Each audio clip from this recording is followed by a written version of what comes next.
we're starting it again because the audio didn't kick in. So tonight's webinar is all about email reports, what they actually mean, and how you can actually do something with them. So we're going to talk about the success site first. So do pop onto the success site. This is where all the videos live, the helpful guides, as well as where you can actually raise a ticket to myself or any member of the team as well.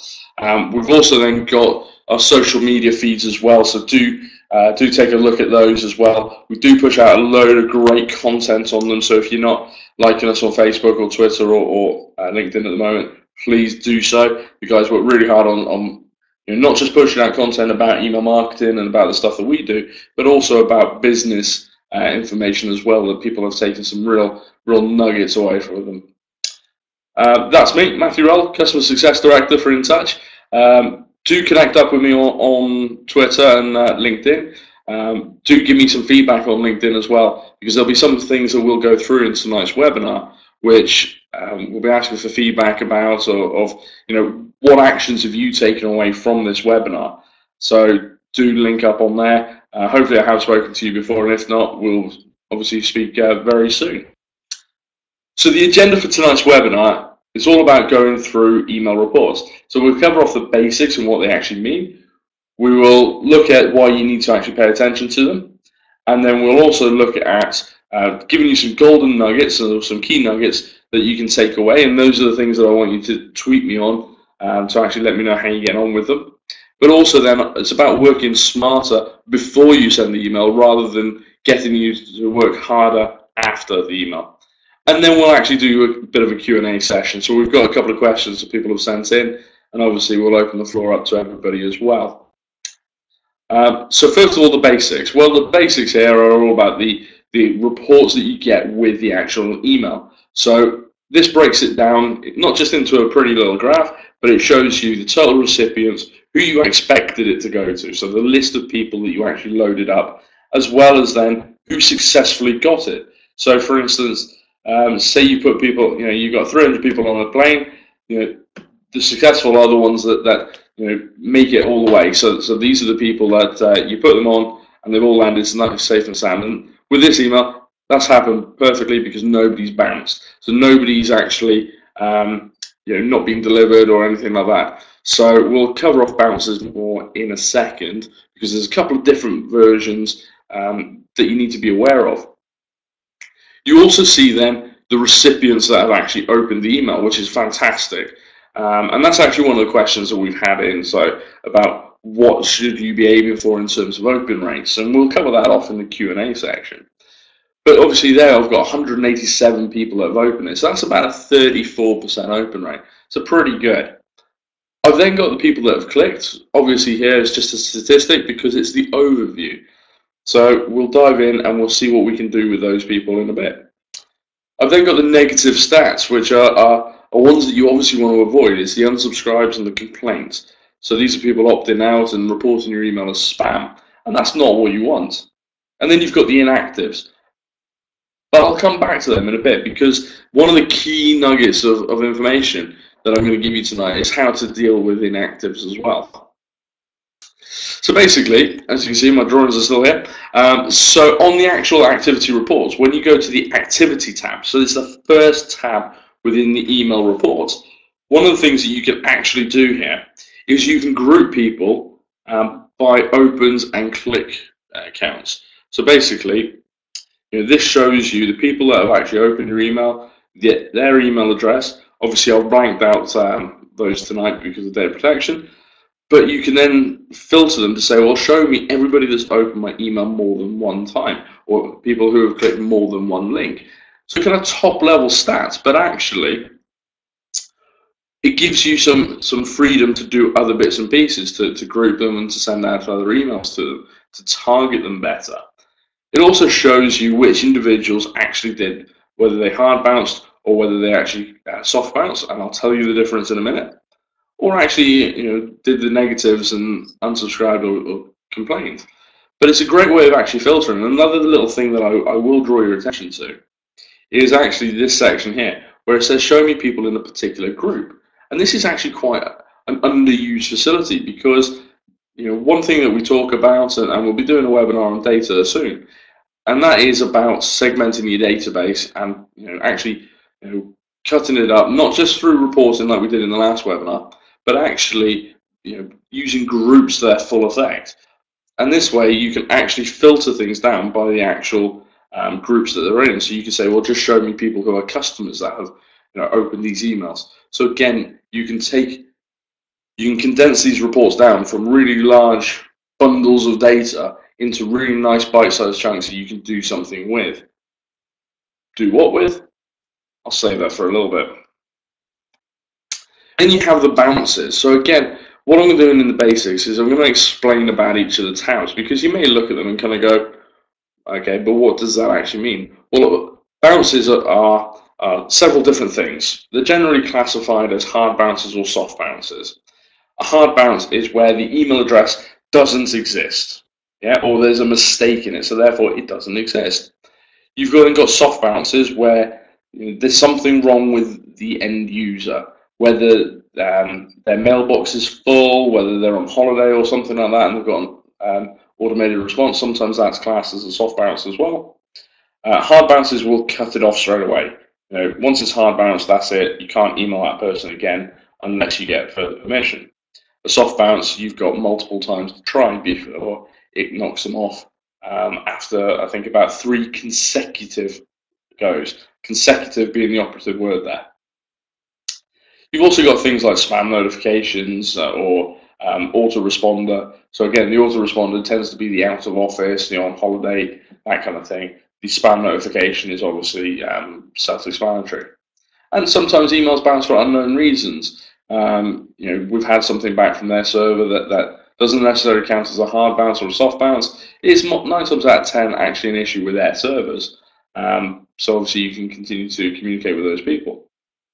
But again, you can filter the list on the bounces to find people, because you've got their names and their email addresses, as well as then just locating the reason they actually bounced to see whether you can communicate with them again. You then got actually the opens tab, and now this is brilliant. This is one of the most effective tabs in the system when it comes to reports. So you can actually break it down into 3 tabs, and I'll actually show you each of them in a second. So the first one is unique opens per hour over a 48-hour period. So you can see the immediate impact of your email, or how it's being perceived over the next 48 hours, over the next 2 days. You get to see when people are actually opening it. So of course, depending on the time you send in, you get a big spike at the start because it's just landed, it's fresh.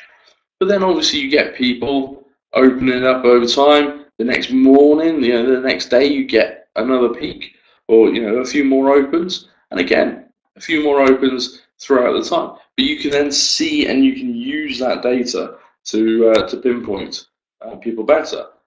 But one of the best stats that is underused in the system is coming up next. Actually, I've got my slides in the wrong order. So this one actually shows you the number of opens. So you can see that the majority of people have actually opened it once, but then there's some people who have opened this email 8, 9, and even 13 times. So obviously they're either forwarding it across. They're either it's either a generic email address, because that's one of the reasons why there might be high open, might be an info at, a help at, and therefore that goes to multiple people, or maybe they really are that keen.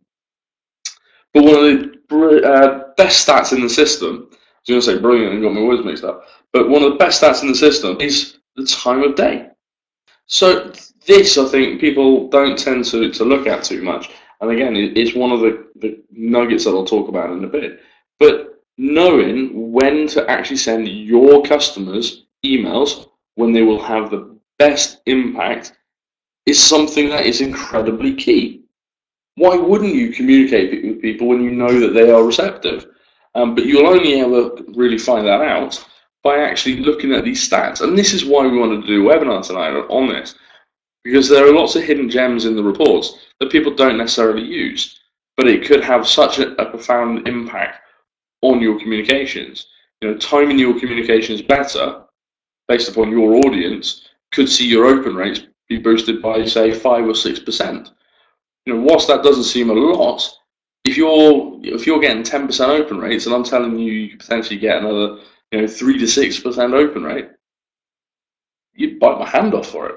So using some of these stats can be really, really key. And again, it's quite a visual thing there. You see the spike. You see when people are reading your emails and when people are tailoring off. You see there's a little bit of a resurgence in the morning, but actually, 3, 4, 5 o'clock in the day is when you should be sending out emails. For that person anyway, but for you, it could be completely different. Don't just take my word for it. Have a look at your stats as well, and that'll be some of your homework. You've also then got people that have actually clicked on links. For some reason, I called it opens. So that you get to see in a nice overview here of what people have actually clicked on. One of the things you can actually do as well, and I'll show you in a bit, is actually click on these links to see who has actually done that. Because again, knowing people have clicked the link, wow, that's nice. But the whole point is doing something with it. So by clicking on those actual URLs there, you'll actually then see who those 7 people are, or who those 5 people, because there's 2 columns here. There's users clicked, so this means 5 people clicked it, a total of 7 times. So one person obviously clicked it more than once. So finding out who those people are means that you're not just communicating potentially in the future with people who are active, but actually people who are really engaged. And there is a difference there. Active people will just look at your emails, but engaged people will actually do more. They'll click on links, they'll engage with you further, and those are the people that you want to be talking to. For all the techies out there, it's also great to see one of the stats that come back is about the email client breakdown. So this is if you're designing templates and things like this, this is knowing what email client your email is being seen in. So for instance, you can see that actually Apple Mail, for this email in particular, had the majority of opens. It had 111 emails were open in Apple Mail. So that's obviously on the phone, things like that, as well as then Outlook, 2000 up until 2010 being the next 2 and 3 stats. So if you're designing templates or designing emails, and you want people who are seeing them actually want to see them in, then this is a great stats for you.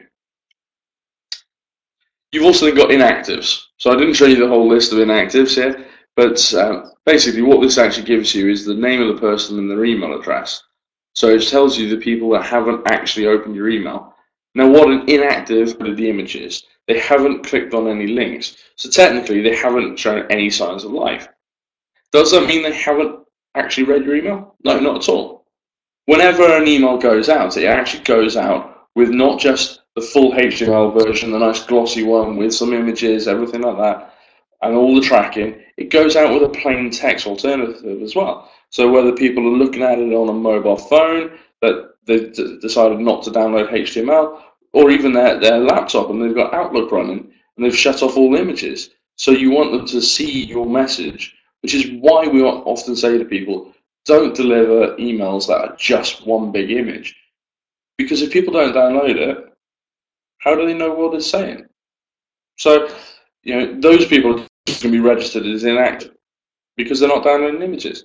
So therefore, you might want to re-engage with them, and I'll show you that nugget later. You've then got the unsubscribes and complaints. So again, let's break this down for you. What is an unsubscribe? So every email that actually goes out from the system has an unsubscribe tag.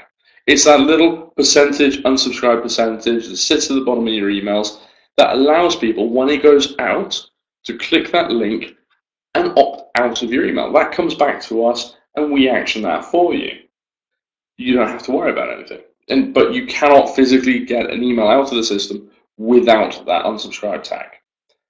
A complaint is a little bit more serious because a complaint is actually them clicking the button that says this is spam or something like that within their email client, and that goes off to their email client. So that goes off to the likes of Gmail, Yahoo, Hotmail, all of those, who then send it back to us. So they've been alerted. They are now aware of your presence, and you're sending to their emails. So therefore, complaints are something that we'd like to avoid, if you can. Obviously, by good email practice and having good data, you will avoid complaints. You may get the odd one or two, so sometimes people think that is the delete button, but obviously not. Yeah, obviously offer up the unsubscribers in the first instance because that comes directly to us.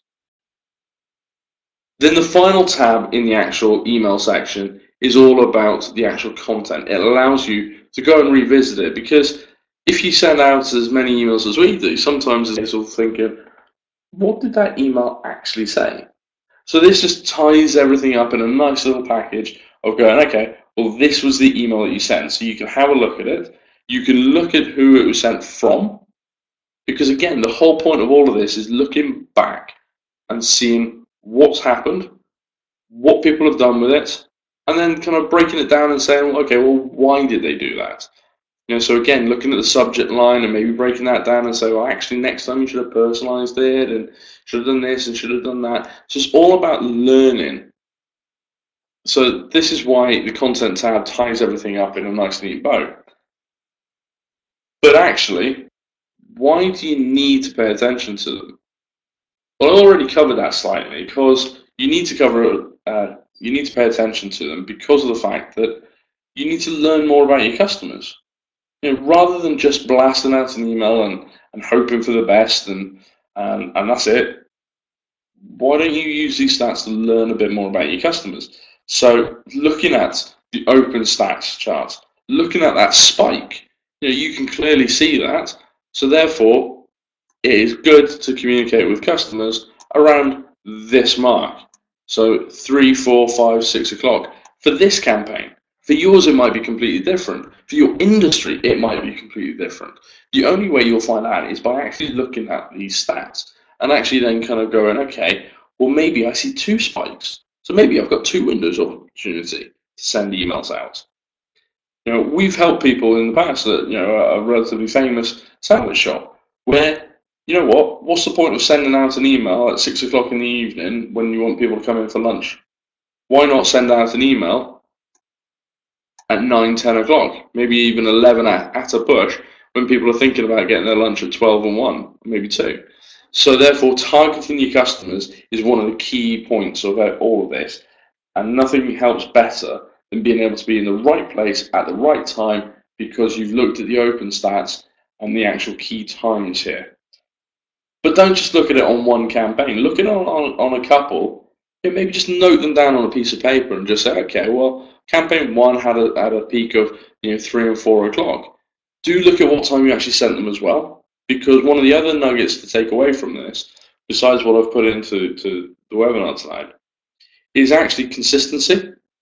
So, for instance, that on a Friday, our blog post goes out. It gets emailed out to all of our customers for everybody to actually see. We send that on a Friday afternoon.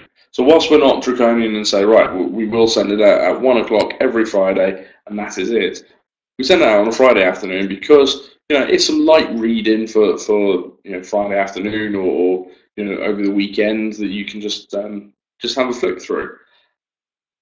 But people expect that then. I've had people where they've been taken off the mailing list for some reason because they've unsubscribed for something, or they've bounced because they've been on holiday. And actually, they've then said, oh, I didn't receive my blog post last week. Well, first of all, it's great to know that they're reading it, but it's that consistency as well. But also then, you've got the links. And I said about following up on the links. Well, when you go into the actual link tracking, you'll then get the opportunity to click on the link that was actually clicked. And rather than being taken to that web page and seeing what the customer saw, you get to see the full stats. So you see, well, on this date, it was open and people clicked on the links or this particular link at these times. Brilliant. So not only do I know generally when people are opening up my email, I know who was clicking the link when. And therefore, these people you could actually then put into a group. People who have clicked my link. Really simple, but effective, because you know what? You've now actually done something with that data. You haven't just kind of gone, okay, it's nice people have opened my email. It's nice that, it's even nicer they've clicked the link.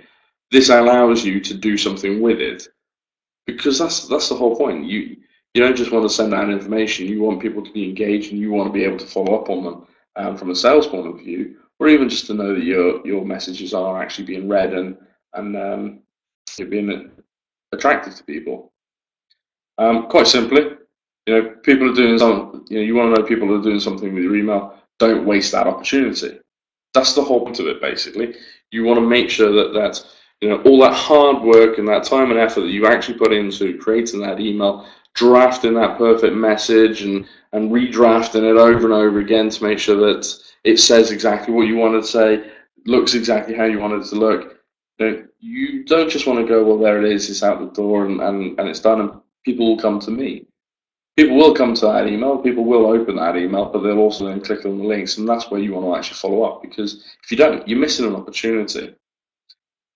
And that's where we come on to the actual golden nuggets, because besides grouping a bit here and there, what else can I do here? And what else can you actually take away from tonight's webinar that you can implement straight away?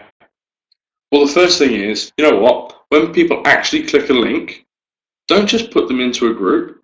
Don't just follow up with that one person. How about creating a lead for them in your system? So you're starting to record that potential piece of business just for the fact that they've clicked on a link. And you can do that by going into to see who's actually clicked. So you click on the email report tab, and then you click on the actual report, and then you click on the clicks tab, and you get the long list of people that have actually opened up your email. So you see their names, you see their email addresses, you see how many times, and then it's sorted with the largest at the top. And then you can simply click on the button that says create a lead.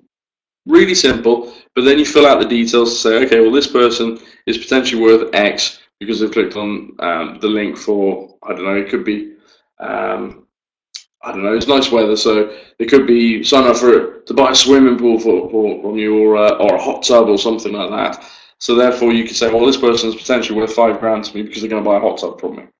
Ideal. So recording that piece of business is something that you should never forget, because at the end of the day, you always want somebody to do something with your email that's going to result in some value for you. So recording that click as a lead, really, really simple, yet effective. But it's also about the follow-up. So another little nugget that I want you to take away, and again, it's an underused thing. On the actual activities tab, you see obviously who's opened it, who's clicked the links, and you can filter down to make sure that you show those people. But what you can also do as well is, once you have filtered it to say, show me everyone who's opened my email one or more times, there's a button at the bottom that says export as call list to CSV. And this will actually download that grid complete with the people's phone numbers, so their home, their work, and their mobile phone number. So if you've got somebody doing telesales for you, then give them the list. Give them, these are the people that you need to call, because they're the hot leads straight away. So you're no longer doing cold calling, but you're just picking up people who you know are active and engaged. So it's a nice little feature there. And it comes down with the IDs as well, so you can always load other information back into the system from that. You've also then got the opportunity to remarket to these people. So I mentioned about inactives, and these are people that haven't downloaded the links, or they haven't clicked, they haven't downloaded the images, or they haven't clicked the links. And you just sit there and you've got this big, tower of loads of people. Now, how do you actually go about re-engaging with them? Well, simple. On the reports, you have a tab that says inactives. If you go to that, in the same way as the activity grid allows you to put people into groups, this actually allows you to, again, put people into groups. So it shows you the list of people who are inactive. You click on the select all button. It ticks all the boxes, and then you can go add to group. So you can resend them a similar campaign, but maybe tweak it slightly, tweak the subject line, or tweak the actual content that you've put into it, because you never know that they may not have been interested in the wording that you had in your subject line for this one. But if you tweak it slightly, maybe personalize it if you hadn't already, so it actually connects to them, and then send them that email. Or maybe do it on a few campaigns and just say, look, do you still want to hear from me? If so, click this link. So they're showing some signs of life. So, re-engage and remarket to inactive contacts is quite a key thing. What you can also do is, look at the actual activity grid, and rather than just doing the export to call list, you could again segment your database. So with this, you could say, well, show me everybody who's opened the email 5 or more times, for instance. Now let's put them into a group, and let's call them something appropriate, like 5+ opens. Because the whole point is, rather than you communicating with 25,000 people, it's better to communicate with, say, 250. But be on a very targeted basis, knowing what they want, knowing when they respond to things, and then also, about your actual content in your campaign, which is obviously always key. But it's just some of these little things, these little nuggets of information that say, well, actually, you can do more with it. But that's all after you've actually sent the campaign. What I want to actually really give you tonight is the whole satisfaction of, well, let's work smarter before you send the email. Because let's face it, you should never head into a campaign without actually knowing what your end goal is. What do you actually want to gain from this email campaign? Do you want to get people to click on a particular link? Do you want to get people to buy from you? Do you want to just make sure people are actually opening your email and seeing your content that you've spent days working on and crafting? What do you actually want to do? Well, this is where things like automation come in, because you can actually set this up so that it runs on your campaign before it goes out.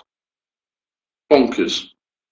But it means that it saves you all that time and hassle of churning through the reports that I've just been talking you through, and then grouping people and doing various bits and pieces. You can set up simple automated campaigns that say, right, if they click this particular link, put them into this group, maybe send them this email as a little follow-up to say, actually, you know what, you've clicked on boilers.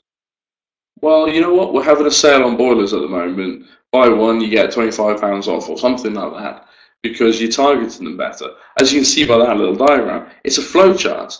You can go down the middle and you can just get one email after another after another. But if somebody clicks a link, they can jump to another phase. But at the moment, if you've just sent out an email campaign, the only way they'll jump somewhere is if you put them into a group and start sending them another email. So it involves you doing a lot of stuff after this. Automation is about planning what you actually want to do. So you then just simply go into your email campaign before you send it and actually say, okay, well, you've got different actions here. So you could say, when somebody opens this email, so when the email's opened, put them into either select a campaign here or add them to a brand new one, for instance. Really nice and simple. And just press the cross there. And they get added to the list. But the whole point is then that when they do open this email, actually maybe they get sent another email, or maybe you get sent a task that says Fred Blogs has opened this email. So you can pick up the phone in the next couple of days and say, hey, how's it going? Because you know that they're engaged. They've actually done something with your email, and automation has told you that, rather than you going in and going, phones have been a bit quiet. I sent that email the other day. Has anybody done anything with it? This will actually start to give you and share with you that information. But again, it's about branching off, and it's not just about saying, well, you know what, you can go straight through the middle and get this email here, this email here. It's about, if they click a link, jump across to another campaign, go from here. Or if they click a different link in this email, we'll create a task for you or the telesales team to follow up on. So you can build some really intelligent follow-up before the email's actually gone out. And that's quite a powerful thing, because you get the hot leads at the end. And again, one of the steps on an automated campaign could be the fact that it creates a lead for you. So you know that because somebody's clicked a particular link in the email, whether it's, say, about English tuition, so for kids, if somebody's clicked on English tuition for their kid, well, you could put them into a group that says, English tuition follow-up. It could then send them an email saying, "Did you know that we've got our students, on average a B plus or whatever on their SATs." Obviously, it's been a very, very, very long time since I've done those, but whatever the grades are or anything like that, you could actually just start to target people very intelligently by setting things up before you actually send the campaign out. So there's a lot of things that you can do. I mean, the reports aren't the most glamorous of subjects, but actually there are some really key hidden gems in there of actually just getting you to look at them and say, well, actually, what can I actually do here? And what's actually, what's in it for me? Well, what's in it for you is the fact that you get better follow-up, you get better engagement with people. So what I want to do now is I'm going to throw the floor open for questions. I have got one or two questions that people have emailed into us. So whilst you guys have a think and put your hand up, the first question I've had is about what's a decent open rate? Well, that all depends on your actual email list, so your data. So if your data is all purchased, then expect a low open rate because the quality is not necessarily going to be there. If you're communicating with an old database, well, again, expect a high bounce rate and things like that because people have moved on. I mean, on average, I would say you should be aiming for at least 25%. Most of our customers experience a higher volume than that, or a higher percentage than that. Some, because they're incredibly targeted and they know their customer base, even smash that out of the water. Excuse me. Some of them actually get more of a 60 to 70% open rate. But then again, they know their audience because they're a membership organization. So therefore, people want to see the latest offers and various things like that. Again, people will ask how they can actually reverse unsubscribes and bounces and things like that. Now, normally, that would have been a case of, well, you know what, you've got to send us proof that this person wants to be added back in, and it all becomes a bit of a kerfuffle. Well, we recently added in something under the More Options button on the contact record, which actually gives you the ability to resubscribe people yourselves. So it actually sends them out a little personalized email with a link in that says, "Hey, do you want to receive my emails again?" And again, as I said, you can personalize that email. Any questions at the moment? So, or have I bamboozled you, or have you all gone to sleep? As I said, reports aren't exactly the most glamorous of things, but at the end of the day, they do give you a lot of great information. Let's just have a quick look, see if anybody's asking something on chat. No questions on chat. So, okay, if there's no questions, obviously, feel free to link up with me on Twitter and ask me any questions on there, as well as raising support tickets. But just to kind of go through and finish off then, so my kind of final thoughts then are all around basically just putting this data to work for yourselves. So rather than you actually having to work through and guess what you're actually doing is having an impact, actually go in and have a look at these stats. Spend some time to actually see what's going on and what people are actually being responding to as well, because that's quite key. Knowing your target audience, there's no point in just sticking an email out there and then hoping that that something sticks and you get some results from it. Use the intelligence that's on being given to you on a plate to actually do something with it. So have a look at, again, even if you just look at the time of day that people actually open your email, that will give you a massive step forward for you to be able to do something with it. So do use these stats. The next webinar as well, just to draw your attention to it, is on the 27th of May, so 2 weeks today, and that is actually on about how to grow your contact list. So if you're looking for ideas on how to get good, clean, fresh data so you can actually send emails to, then by all means do sign up to that webinar. And that's on how to grow your contact list on the 27th of May at the same time. Obviously, do look at our support site as well for all the latest videos, blogs, news as well. So there's a news section on there to go and have a look at the latest releases that we do as well, and the latest new features that we launch based upon customer feedback. Do follow us on Twitter, Facebook, and LinkedIn as well. So if you have any questions, obviously send them across. My Twitter handle is @MattRubble. So let's connect and let's have it. But obviously, thanks for coming tonight. Thanks for taking some time to hopefully get a better insight into the actual report, and hopefully it's been useful to you. And obviously, as I said, do tweet me. Let me know. Let me know if you like these webinar series.